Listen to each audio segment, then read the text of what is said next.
Alors, Bernard Tapie et Donald Trump. D'un côté, un homme d'affaires français qui devient ministre. De l'autre, une star de la télé-réalité américaine qui devient président. A priori, on se dit rien à voir. Et pourtant, si on gratte un peu la surface, on découvre que leurs parcours sont étonnamment similaires, comme un écho. La vraie question, c'est qu'est-ce que ces deux personnages, si différents en apparence, peuvent bien avoir en commun? Regardez un peu. Homme d'affaires, star de la télé, une ascension politique absolument fulgurante, et puis cette image publique, très controversée. Les parallèles sont quand même frappants, non? Mais attention, ce ne sont pas de simples coïncidences. En fait, tout ça, ce sont les symptômes d'un même phénomène politique qu'on va décortiquer ensemble. Leur première étape, leur point de départ, ça a été la conquête des esprits. Mais pas dans les arènes politiques classiques, non. Ça s'est passé à travers l'écran de télévision. C'est vraiment là qu'ils ont construit leur popularité, leur marque de fabrique. Prenons Bernard Tapie. Dans les années 80, il devient une véritable icône en reprenant des boîtes comme Wonder. Mais le vrai tournant, c'est son émission Ambition en 86. Son style direct, ça cartonne. Il devient une personnalité médiatique avant même d'être un homme politique. Et c'est ça qui le propulse direct au poste de député de Marseille en 89. Et maintenant, Trump. Bon, c'est déjà un magnat de l'immobilier depuis des lustres, mais c'est l'émission The Apprentice, en 2004, qui le transforme en superstar national. Sa fameuse phrase « You're fired », elle devient culte. Cette énorme notoriété télé lui a servi de tremplin, un tremplin direct pour sa campagne présidentielle qu'il a remportée en 2016. Ce qui est vraiment intéressant ici, c'est comment ils ont contourné le parcours politique classique, ce qu'on appelle en Sciences Po le cursus honorum. Vous savez, ce chemin par étapes, conseiller municipal, maire, député. Eh bien, Tapie et Trump, ils ont complètement court-circuité tout ça. Leur célébrité a été un passe-droit, une ligne directe vers le pouvoir, sans passer par les cases habituelles. Et là, on arrive au cœur du sujet. Si leur parcours se ressemble tant, c'est parce qu'ils ont suivi, au fond, la même recette, le même manuel d'instruction. Ce n'est pas vraiment une idéologie, mais plutôt un style politique bien particulier, le populisme. Alors c'est quoi exactement le populisme? C'est avant tout une façon de parler, une rhétorique qui divise le monde en deux. D'un côté, il y a le peuple, présenté comme bon, pur travailleur. Et de l'autre, les élites, l'establishment, décrites comme corrompus, déconnectés.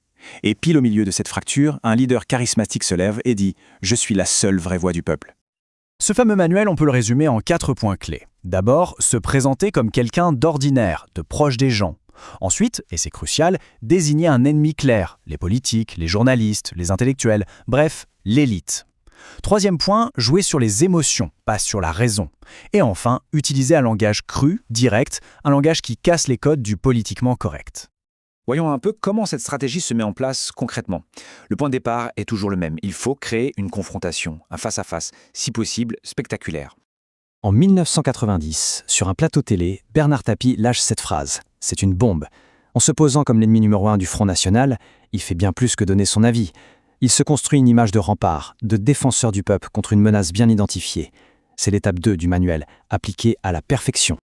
De la même façon, cette déclaration de Donald Trump en 2015, c'est un cas d'école. C'est provocateur, ça heurte toutes les conventions, mais ça atteint son objectif. Ça soude sa base en désignant un ennemi, et ça crée une rupture nette avec l'establishment politique, jugé beaucoup trop mou.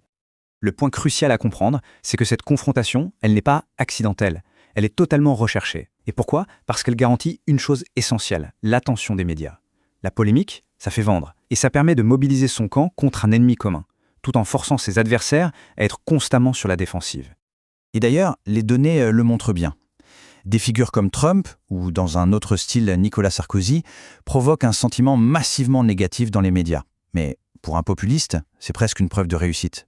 Ça vient confirmer leur histoire. Si les médias, l'élite, sont contre eux, c'est bien la preuve qu'ils sont du côté du peuple. Bon, cette stratégie, on le voit, elle est efficace pour arriver au pouvoir. Mais à quel prix? Elle laisse souvent derrière elle une société profondément divisée et un parcours personnel qui est très souvent marqué par les scandales. Leurs carrières sont littéralement jalonnées d'affaires judiciaires. Pour Tapie, on pense tout de suite à l'affaire de corruption du match VAOM, à son conflit énorme avec le Crédit Lyonnais. Tout ça l'a même mené jusqu'à la prison. Et pour Trump, la liste est tout aussi longue. Des accusations d'agression sexuelle aux enquêtes sur son rôle dans l'assaut du Capitole, sans oublier 2 procédures de destitution. Tout ça nous amène à la question centrale qu'il soulève.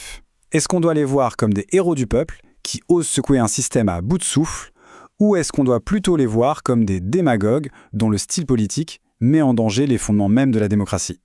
Cette citation, elle offre une piste de réflexion intéressante.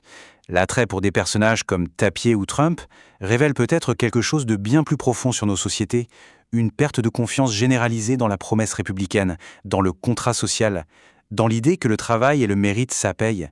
Si les gens admirent ceux qui contournent les règles, est-ce que ce n'est pas parce qu'ils ont le sentiment que de toute façon, les règles du jeu sont truquées? C'est une question qui, aujourd'hui, reste plus ouverte que jamais.